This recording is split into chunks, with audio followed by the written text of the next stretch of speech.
Speeding. Speeding. Speeding. 5, 4, 3, 2, 1.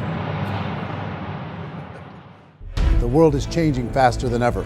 What used to take decades is now taking years or even months. What you see right now is the illusion that people have had for many decades about the workplace being this secure place to work the rest of your life. For the first time in the history of our nation, our children will not do as well as us. We've seen our friends get laid off, we've been laid off, we've had our pay cut. People are overworked and underpaid. They seem to have less time and less freedom. They live under constant pressure. This is going to be forced. And so even if your employer loves you, they may have to cut you. There's something wrong that on Monday morning, the heart attack rate increases by 35%. Technology is accelerating, job security is declining. It just doesn't seem like the old models of making a living are as reliable as they used to be. Every aspect of our lives, there's a better way out there, but we're still doing it the old way. We live in the greatest country on the planet, and there are a lot of people sitting around complaining and being cynical. Like everyone's whining about this old model, and I'm like, why don't you leave it? Look at all this over here. Look at all this opportunity. Since so much of our lives revolve around our work and the way we make our living, many people are thinking there just has to be a better way. The biggest challenge facing our world today is not making money, is what are we going to do with all the displaced, unemployed people? People are afraid that they're going to make the wrong decision. People are afraid of the unknown. People are afraid that maybe I don't have the skills. Hey, sports fans. Industrial age is over. It's dead. It's dying. That's why going to school to get a job is an obsolete idea. A steady paycheck is an industrial age idea.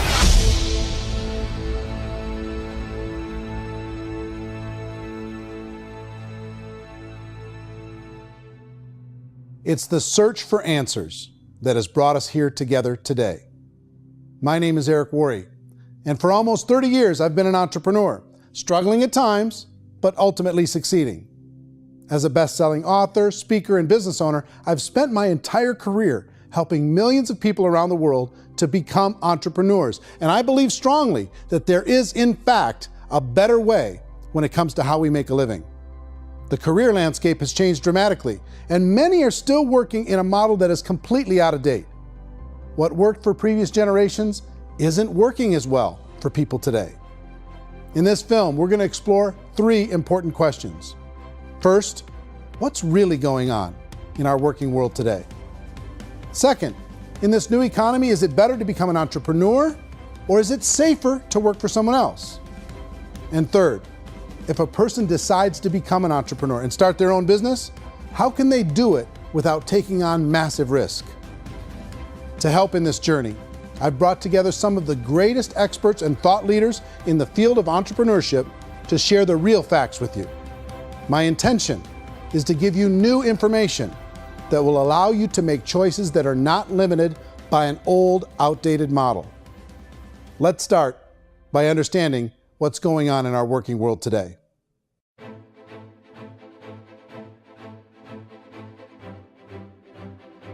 Let's look at unemployment. 30–40% of the people are honestly not working, but would be working. What our government does is if you haven't found a job in 6 months, we don't call you unemployed. We pretend you dropped out of the labor force. I've often said that unemployment, particularly structural unemployment, that's unemployment due to technological changes, is the first sign of economic growth. Think of it, 10 people live on an island. They go out every day and fish. One day, new technology shows up. A missionary brings them a net. Now, using the net, one pilots the boat, one throws the net. 2 fishermen can do all the work 10 used to. That's a 500% increase in productivity, 2 doing the work of 10, in one day. You don't have to learn a lot to learn how to throw a net instead of throw a fishing line. The island's got a big problem, 80% unemployment. But the island still has all the wealth of the fish because the 2 people produce as much fish as 10 did. Now, of course, looking back in history, these changes used to take thousands of years. And during that time, we went into farming and transportation. Some of us became doctors and some teachers and lawyers, and we developed all these new professions and new manufacturing jobs. Today, these changes are occurring literally in one day when a new technological advance occurs, and we don't have the social structures to deal with it or to retrain the unemployed people. So one of the things that I think is interesting as I travel across the country and really travel around the world is the way that we work and the way we get paid for work is changing pretty dramatically. On a global basis, everything is being turned upside down because of the rapidly advancing technologies. They are eliminating many jobs, and we have been left with many people not prepared for the jobs that exist. A lot of demand in public companies was to squeeze out all the fat and to get just as much margin as we possibly could, and fat equals humans. So this idea of job security in information age is so obsolete, but it's still taught inside our school system. And that's where the problem starts. There's no financial education in the school system, and people are still trained to be employees to work for that paycheck. This is a chart on the middle class. What's happening in the middle class, those that went to school, their incomes have been coming down for years. And parents still say to their kids, go to school, get a job. Now what happens to all those middle class people who are dropping off the ends of the chart? Well, they become what's called working poor. And this is what happens to working poor. But they say poverty is ending. Well, poverty may be ending, but working poverty is going up. And this is food stamp usage. So food stamp usage in America is going through the roof right now, because people cannot earn what they call a living wage. Most people have experienced financial pressures that I think are probably greater than they have been in the past. If you're not working for yourself, then it's going to be a pretty hard road for a lot of people. Today, if you're going to control your future, the 40-40 plan is gone, where you can graduate from college and get a job and work for 40 hours a week for 40 years. That day is gone. So some of these charts actually tell you what's going on. And this is a really interesting one, you know. People are going back to school because if I go back to school, I'll get a nice job. But this is what's happening to, it's called Sallie Mae, which is the student loan guys. Student loan is going through the roof. It's now over $1 trillion, and student loan debt is worse than credit card debt. So when people stopped using credit card, the government got people into student loan debt. And the problem with student loan debt is you can never be forgiven. See, with credit card debt, you can declare bankruptcy and all's forgiven. But student loan debt, you can declare bankruptcy, you still owe it. It's the worst of all debt. But this is the next picture. Look at this chart here. This is what's happening to wages of college graduates. It's going down. So you go to college, you rack up all this debt, but you earn less money. Now, that's not that intelligent. Average person who's been working a lifetime in America today is ending their lifetime at 65 with about $41,000 in assets. They earned just enough to survive. I think in the United States we have something like 17 trillion in debt. That's just the federal government debt. We got another 2 in municipal and in other, let's call it almost 20 trillion government. We've got 40 trillion in private debt. That comes up to close to 60 trillion. When you then add something we never had before, what you were talking about, when we look at the unfunded portion of Social Security and primarily Medicare, Medicaid, that at the most conservative estimates from outside firms, Kleiner Perkins, 67 trillion and growing. That's more than all our other debt. There's less conservative estimates that say it's 84 trillion or higher. I added up conservatively $127 trillion in total debt. Debt is a financial drug. When you take it to excess, it's like taking a drug. Yeah, it makes you feel better, it enhances your performance, but at a huge cost, eventually it kills you. And so that's what happens. We keep doing more and more debt, and you get less and less results, just like a drug, until the debt gets so high that it crushes the whole system. That's where we're at, 8.2 times GDP. You know who I feel sorry for? I feel sorry for the person who dreads going to work, who is sick to their stomach on Monday morning, who hates their alarm clock, who gets a little glimmer of hope on a Wednesday because it's hump day and says, thank God it's Friday. And they live for those 2 days a week where they get to be themselves and they don't have to be around people they don't like, and they don't have to play the political game in the office, and they don't have to live this half life. The person that works 50 weeks a year just to be able to have the 2 weeks for vacation. And you know what happens to most of them nowadays? They don't have a vacation. They have a staycation. They have time off of work, but they don't get to go where they want to go because they're overextended. They've got all this debt. They got all this situation. They hate their alarm clock. They can't sleep until they're done. They have to spend most of their life in traffic. I feel sorry for that group of people because there's a better way. They just don't know it. I see this really interesting attempt at rugged individuality in a 6x8 rectangle. And I feel like you're all the same, except for the little push pins of the pictures. There's different pictures. Yours is named Jenny and his is named Sujara, but it's the same people. And this is how they are, and they're just like the zombies, and there's no joy in there, there's no fun. There's always like the wacky woman who decorates her cubicle, and that's the most she can do there. You got to give her credits, right? The wacky cubicle woman. The basis for their life is worry. I'm worried, you know, maybe I'll get fired. I'm worried maybe my company will go out of business. I'm worried I can't keep spinning the plates on paying the bills. I'm worried about how do I send my kids to college. I'm worried, what if the transmission of my car breaks? That's, you know, 2 or 3, I can't fix it. People live in a sea of worry, and it eats at them. Those signs that people held up during the Depression didn't say looking for gainful employment in a cubicle. It said looking for work. Work is what we're looking for. Job is just a unit of measurement. Work is what we're going after. It's time to look in the mirror and say, it's not the economy, it's my economy. It's my little world of where I am. I need to improve. I'm not going to wait for the economy to come back because frankly, the economy is doing great in this country. So I'm here on Wall Street, the financial center of the universe, the financial capital of the world. This is where most people's money goes to at least be held for a time, right? With interest rates in banks being effectively zero, and many experts are predicting it's going to stay at zero for the next 10, 20, even 30 years, people feel like they don't have any choice but to put their future into equities, to put their future into the hands of other people on this stock market, and hope that the stock market goes up, hope that the stocks that their advisors pick or that they pick goes up. That's one way to go, I guess. It's my personal belief that if you put your future into the hands of yourself, in other words, you have earning power by yourself, I think you're a better investment than these guys. I think you controlling your future is a better option than handing over your retirement to these guys. The average household income in the United States is approximately $50,000 a year, what they call the middle class. To reach the top 25% of income earners, you'd need to earn at least $90,000 a year. To reach the top 10% would be a household income of $140,000, the top 5%, $190,000, and to be in the top 1%, you'd need a combined household income of at least $380,000 a year. So here's the question.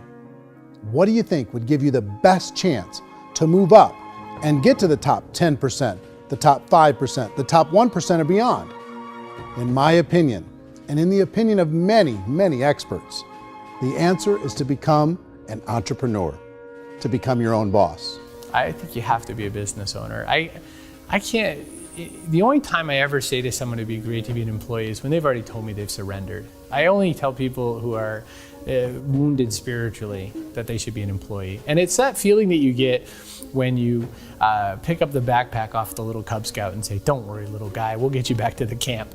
You know, it is in no way a kindness when I tell someone they'd be a great employee. The other status symbol really increasingly is lifestyle. I mean, people can own their own business, maybe even work out of their house. That, I tell you, people admire that. Like, gosh, I wish I could do that. The spirit of the entrepreneur is to be a risk taker and to be resourceful and unstoppable and to have a vision of yourself beyond where you are and not willing to settle for life as it is. Think about the great entrepreneurs. They're visionary. They have heart. They're willing to do today what others won't so they can do tomorrow what others can't. Personally, I don't think of the new economy, the old economy. I create my own economy. The entrepreneur's in control. I decide what the economy is going to be like. In the world of entrepreneurship, there are no limits. you can make as much as you want, depending on how much you want to work and how smart you are and how great a team you put together. There's no more lifetime rewarding business than being an entrepreneur. Why in America, where anyone could be anything, would people want to give up their freedom and become effectively a modern-day slave, told shut up and be here every morning at 7:30, leave at 5:30, and do what I tell you? If people decide to become an entrepreneur and work for themselves, they have some traditional options, but they're riskier than you might think. Any kind of a retail business, retail build-outs, is extremely expensive. Even just these small little yogurt stores where they're putting little yogurt machines and you get all the different flavors, you're spending $200,000, $300,000, $400,000 to open a yogurt shop. I would love to buy a Dunkin' Donuts, but it's $500,000 or so to start. I don't quite have that just in case money. Risk you can lose it all, and most guys do 2 or 3 times, and even big guys like Branson, because I'm such a fan of his, half his companies don't work. If you make $1 million, your problems are going to go. If you make $1 billion, your problems are really going to go. Just the opposite. You and I know when you're making $1 million, you get $1 million responsibilities. You make $1 billion, you got 1,000 times $1 million responsibilities. And most people say, I'd love to be my own boss. 70% of Americans would love to be their own boss, according to recent polls. But they don't know how to get there. Because what are you going to do?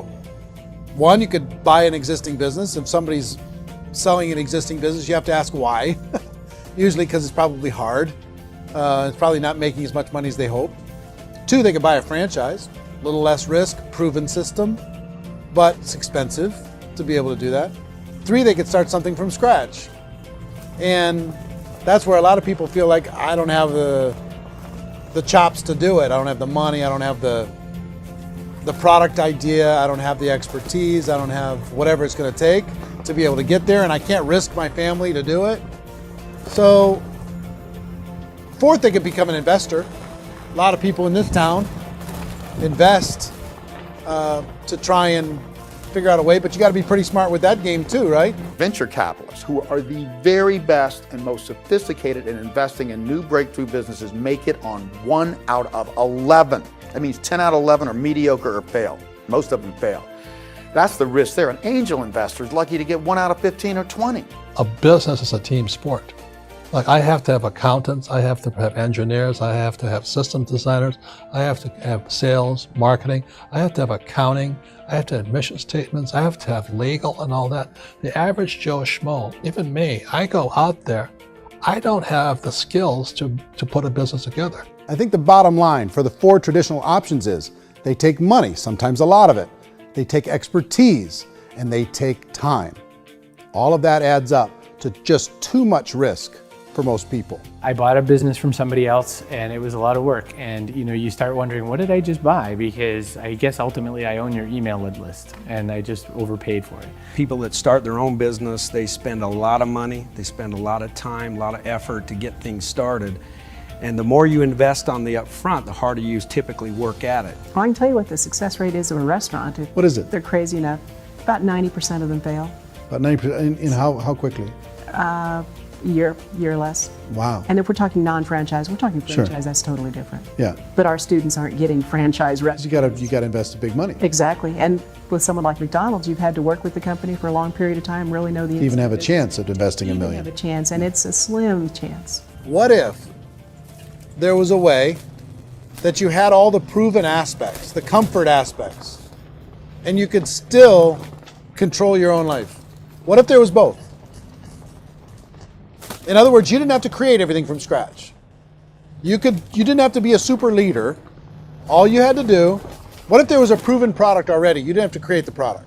And there's a proven system already, proven training already. Everything except an employer. That was the only thing that you didn't have. Do you think more people would be open to working for themselves in that environment?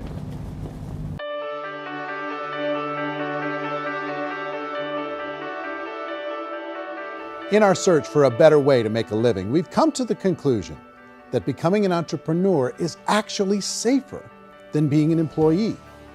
And through our look at the entrepreneurial options, one particular path kept coming up from expert after expert. And I think most people will find it surprising because it's certainly a non-traditional business model. That model is for people to start their own business and become an entrepreneur through the creation of a network marketing business. Some people call it direct selling because the product is being sold directly from the manufacturer to the end consumer, cutting out the middlemen. Other people call it multi-level marketing, or MLM, because there are multiple levels of commissions paid. The most common term today is network marketing, because network marketing best describes using a large group of independent distributors, independent entrepreneurs, to move a product or service more efficiently. So my friend here, Donald Trump, and I, we always write about the network marketing industry. And the reason we support the network marketing industry is because it really is a business school for entrepreneurs. Because most people come out of school looking for a paycheck. Oh, that's terrible. I went to network marketing like that. I think if it didn't exist, we should invent it. It is that good. I think direct selling is a great way to do business today. It's very easy to get into that industry, and you can be self-employed, be in effect an entrepreneur. When we see multi-billionaires adding network marketing companies to their portfolio of companies, that would be a clue. When we see people who are very famous authors and very famous business people endorsing the industry, that would be a clue. These network marketing companies aren't $50 million companies, they're billions and billions of dollars. They lead the stock market, they're major companies. When we're going to get it?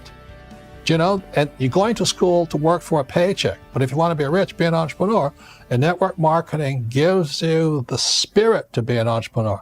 A traditional company will spend up to 50% of their total revenue on marketing.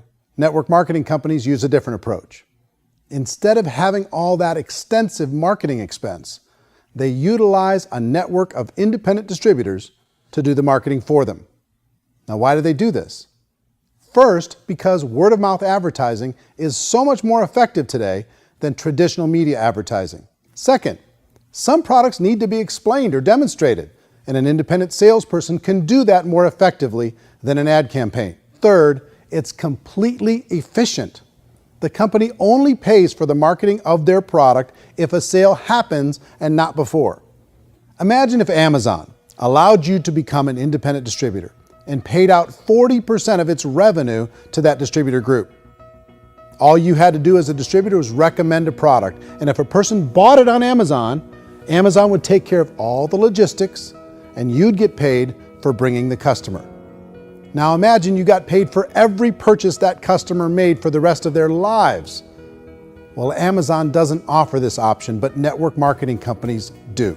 85% of all buying decisions in our society are made as a result of word of mouth or reputation. We're recommending things to each other all the time. You know, who's your dentist? Who's your doctor? Who's your lawyer? What detergent, are you using? What legal system are you using? What product are you using? We're talking to each other about the things that we love anyway. When you go into a big box retailer, you're lucky if the clerk looks you in the eye, much less gives you any detailed or accurate information about what you're purchasing. So of course, this personal information, this education coming from a friend, a neighbor, a relative, or even a stranger, but one who has experience with the product is extraordinarily valuable. As a matter of fact, network marketing can educate consumers probably better than any other form of marketing.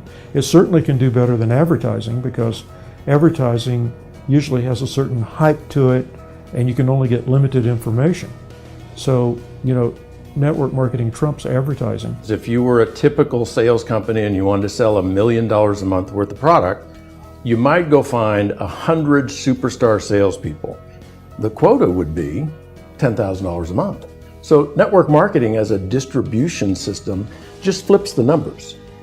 So we use 10,000 happy, raving fans of a particular product, and we don't concern ourselves so much with how much product each one of them individually sells.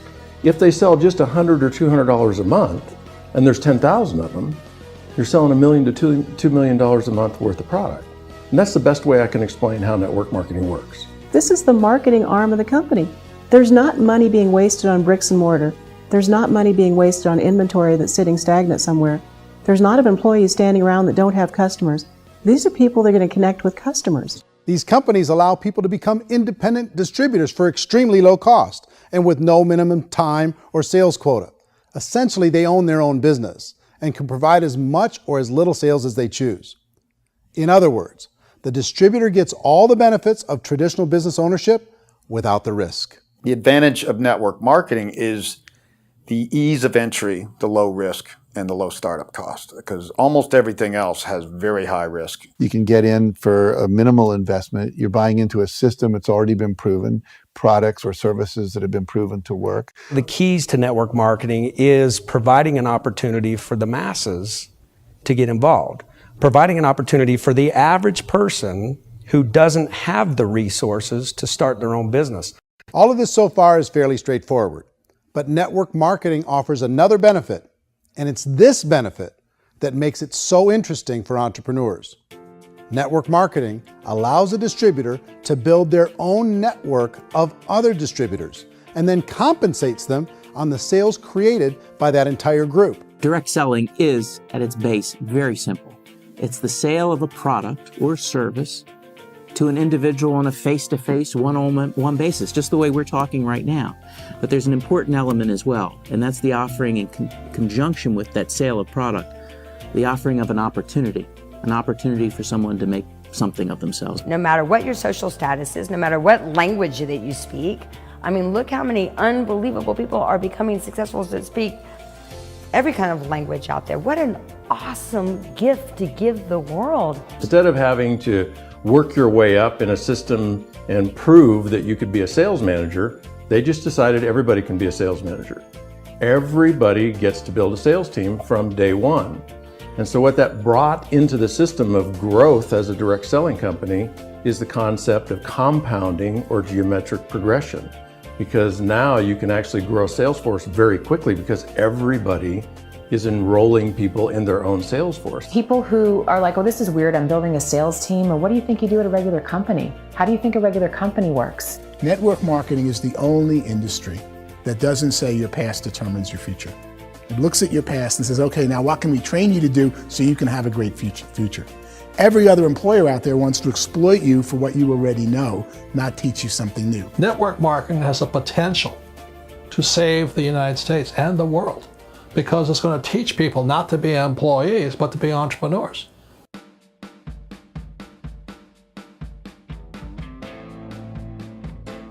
According to the Direct Selling Association, if you add up all the network marketing companies around the world, they combine to do over $178 billion a year in retail sales. To give you an idea of how big that really is, the NFL, the National Football League, does approximately $9 billion a year. The music industry does a little more than $16 billion a year, and the movie industry does about $80 billion a year. Using a conservative average, network marketing companies pay their distributors about 40% of that $178 billion in the form of commissions, which adds up to more than $71 billion a year. That's almost $6 billion a month. It's almost $200 million in commissions every single day. So it's certainly working, and people are making serious money in network marketing. With the growth of the direct selling industry over the last 10, 15, 20 years, we've seen a broader understanding of the channel. We have seen more and more people getting involved in the business, so our penetration in the marketplace has increased, and thus the understanding in the marketplace of who we are has increased. And we've seen non-direct selling companies look at the direct selling model and say, something's going on there. People are making money, companies are being profitable, individuals are being motivated, product is being delivered to market. Maybe we should explore this. Some people think only the people at the top make money. Well, let's take a look at that as well. In the network marketing profession, there are roughly 500 people in the world who earn over $1 million a year. If you round that number up to $2 million a year, that adds up to about $1 billion a year. That takes the $71 billion paid out each year down to $70 billion. So where does the rest of the money go? The vast majority goes to part-time people making anywhere from a few $100s a month to many thousands of dollars a month. It goes to people who choose to make it a full-time career move and earning even more than that. Every day, people are using the money they earn through network marketing to pay off debt, have more fun, and improve the quality of their lives. Everyone I know in network marketing has been doing that since the 50s. They go to work when they want to go to work. They stop working when they want to take time with their children to have a leisurely breakfast and discuss issues and driving to school. They go back to work when they get home, wherever they're working out of. The biggest thing that I've seen is people that have become much happier in their life. MLM has probably made more millionaires of more people in more countries, and I've spoken to them in 67 countries, than any other single form of business, starting from nothing. If they have a choice between working a job for the next 10 years or working a network marketing business for the next 10 years, the result of working the network marketing business will be better. A lot of people within the industry go on and make this a career and do extremely well at it. Network marketing has been nothing but good for everyone I know that's been involved with it because they did it seriously and they played full out and they've been very successful. It's been a constant barrage of success stories and people showing off stuff that they got as a result of it. How many people are involved? Approximately 16 million Americans and 96 million people around the world are currently participating in network marketing. And in a recent poll, 82% of those people report a good, very good, or excellent experience with network marketing. So people are happy.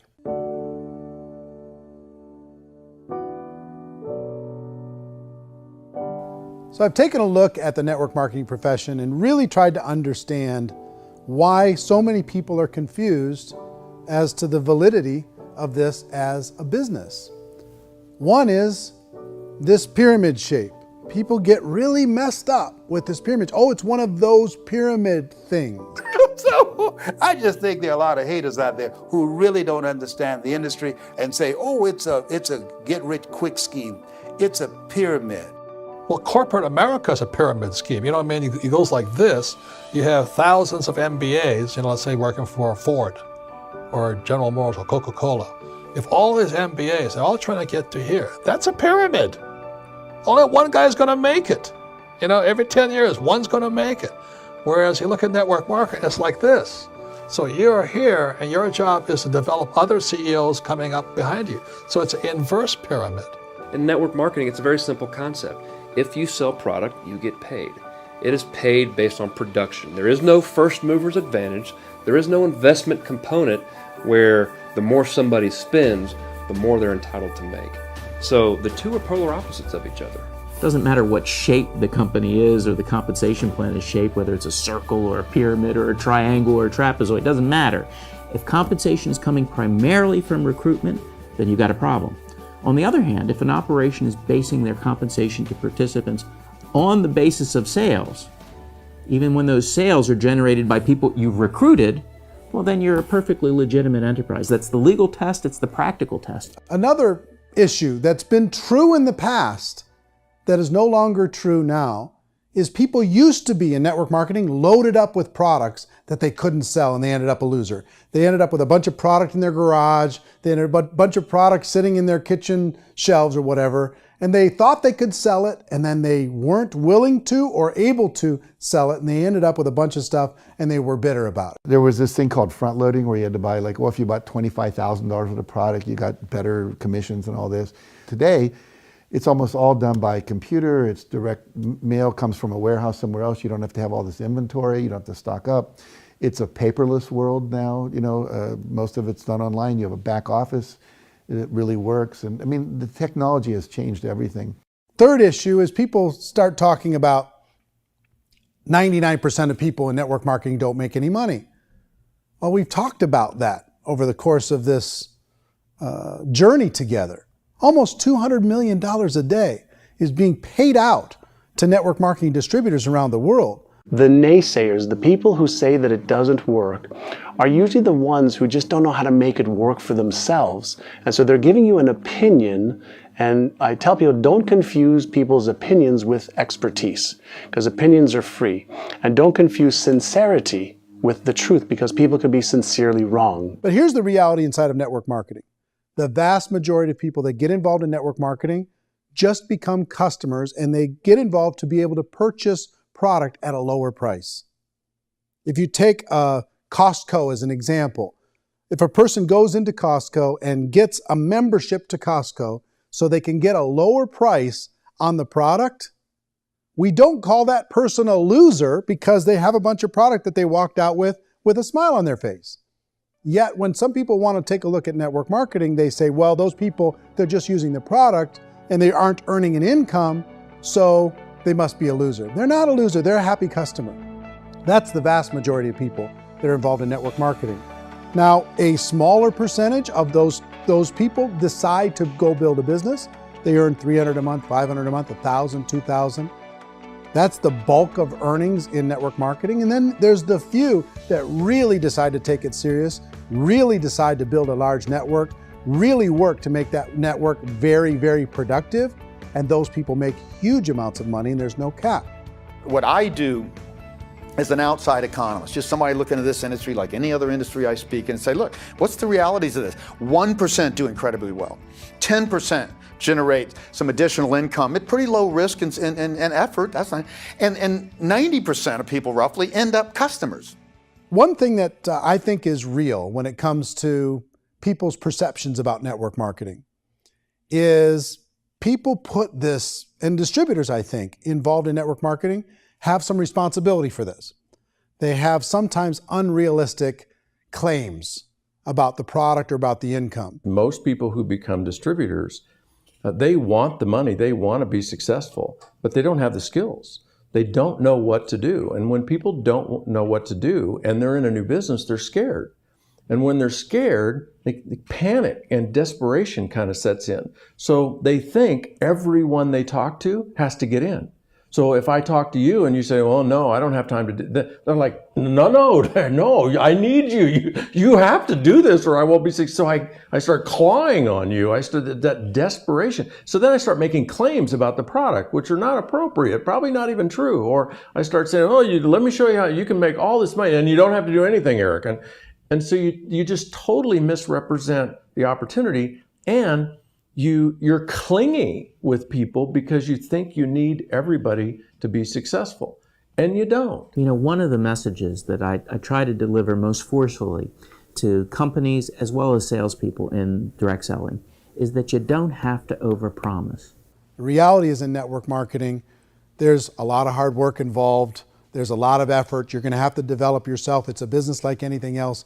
It's going to take some time, but in my opinion, it's better.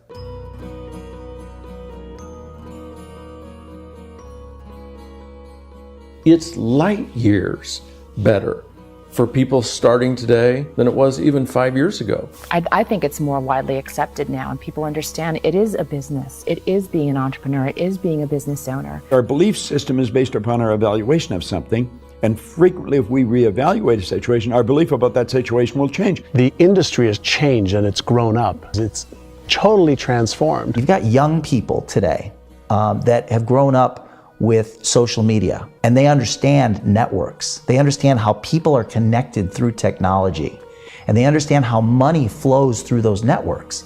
So when they see network marketing, they don't see it the way their parents saw it. And we've all learned, the larger industry that you represent, has all learned from those mistakes and flaws and errors that have happened early on. Early algorithms didn't work the right way. That's all fixed. It's like when they design a computer program, they design the program, then they run it, and then they go back through and they debug it. The MLM industry has been debugged. This is the day of being virtual, being able to run a business from your mobile phone. I mean, it's incredible. Companies are getting smarter. They're implementing more consumer protections. They're implementing more compliance training. They're doing more with respect to product research. If you do get involved and you make purchases of inventory, even on a voluntary basis, if you decide that this business is not for you, you can leave and have that inventory repurchased by the company. There's no other business that offers that kind of protection on a voluntary, self-regulatory basis.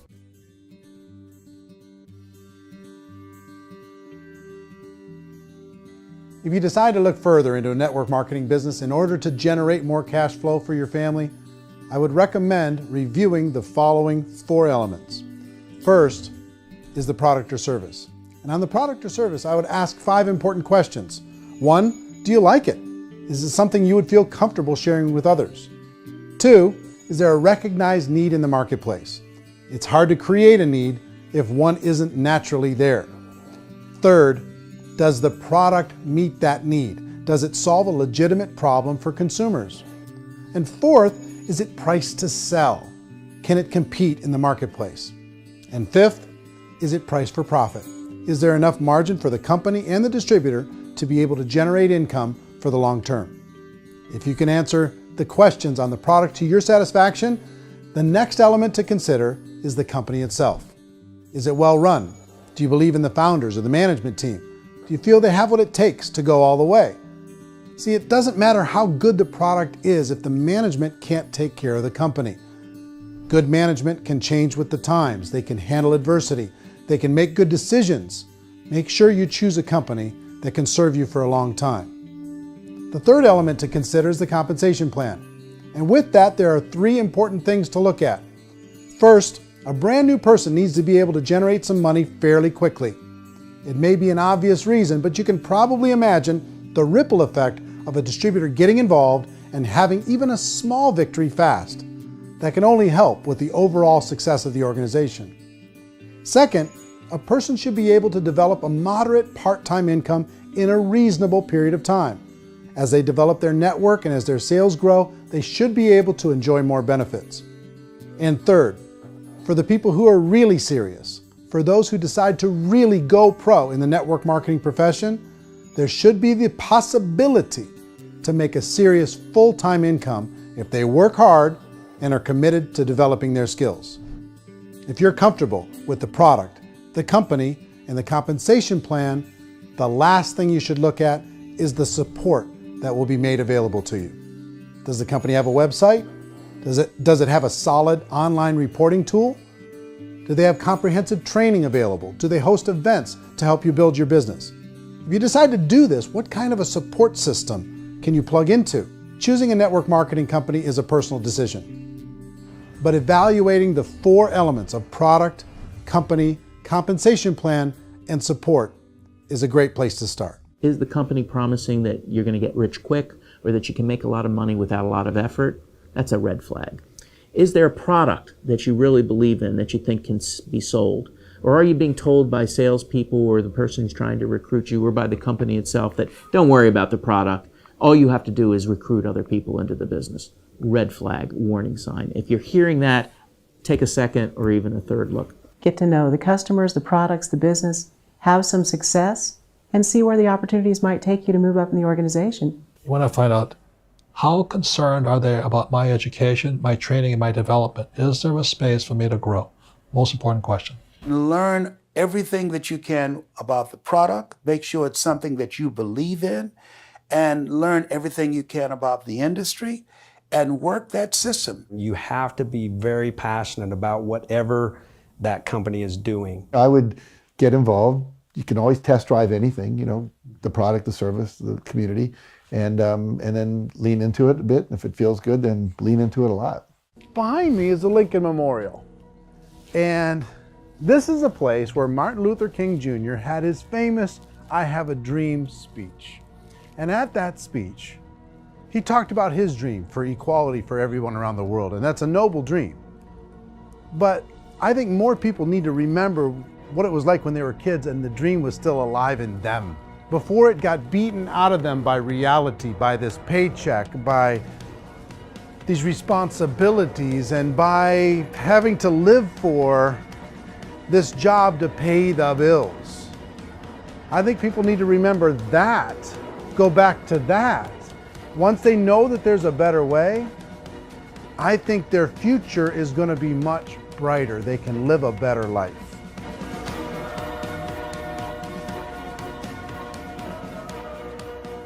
So if you're considering getting involved in a network marketing company, let me offer you just a few pieces of advice. First, network marketing isn't perfect. It's emotional, it's challenging. Like any entrepreneurial venture, it can have its up days and its down days. But if you have an entrepreneurial bone in your body, it's just better. Second, if you're gonna do it, decide to be professional. Decide to go pro. It's better to do that than just be this amateur sticking your toe in the water. Third, as any professional, you're gonna have to learn some new skills. And I promise you, inside of the network marketing profession, they're not too difficult to learn. Fourth, like anything worthwhile, it's gonna take some time. Don't expect that you're going to get to the finish line right out of the gate. And fifth, it's worth it. It's worth it to be able to take charge of your life again. It's worth it to be able to control your own financial situation. It's worth it for the people you're going to be able to spend time with. It's worth it for the things you're going to be able to see and the experiences you're going to be able to experience. It's worth it for the causes you're going to be able to contribute to, the lives you're going to be able to touch, the customers you're going to be able to help, the friendships you're going to be able to develop. I promise you, it's worth it. Remember, most people are searching for answers just like you are. But I do have to tell you the catch to network marketing. If there is a catch, if you want to understand this from an emotional point of view, people say, well, it sounds too good to be true. It's not, it's hard work. But here's the catch. Most people still don't understand it. So you're going to have to endure the loss of social esteem from ignorant people. The uneducated will think less of you. Now, if you can handle that, you're on your way. If that's going to destroy you, you know what? Entrepreneurship in general probably isn't in your future. If you can face that catch, you can become unstoppable. I want everyone to really contemplate this if they're not in network marketing. You're in a job, you probably have a mortgage, you have rent, you have debt, whatever's going on. You're in a prison. You work just hard enough to keep them from firing you, and they pay you just enough to keep you from quitting. Come on! I've been there, done that, and bought that t-shirt. In network marketing, if you run into failure, it's really just a homework lesson for yourself. There's no one to blame. You really have no excuse not to be successful. You just don't. People don't want to hear that, but there's so much available to you. If you want to be a good network marketer, be a student to the people above you, be a fellow traveler to the people on the same level, and be a teacher to those below, and know when it's appropriate to do which. People who are not afraid of asking people to buy things, or not afraid of persuading people with a chance they may say no, these people own the future.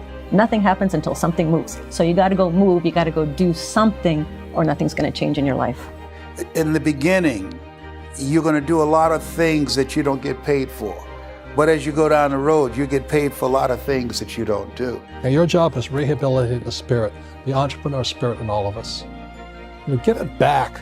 Either give it a strong yes or a strong no, but no wishy-washy, dilly-dally stuff in the middle.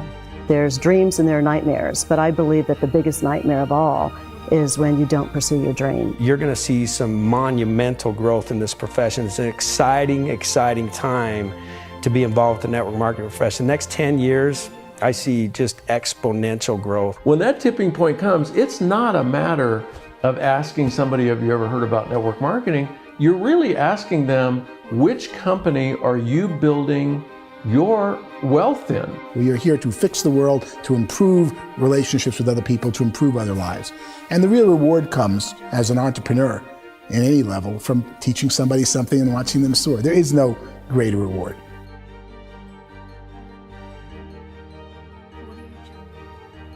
Life's too short to spend it living someone else's dream instead of your own. It's too short to spend it living at a fraction of your potential. Can being an entrepreneur be a challenge at times? Sure. But here's what you get in exchange. It can be yours. Something that you built, something that you created, something that you made happen. This balloon represents your dream. It represents entrepreneurship. My wish for all of you is that you would reach out and grab it. The choice is up to you.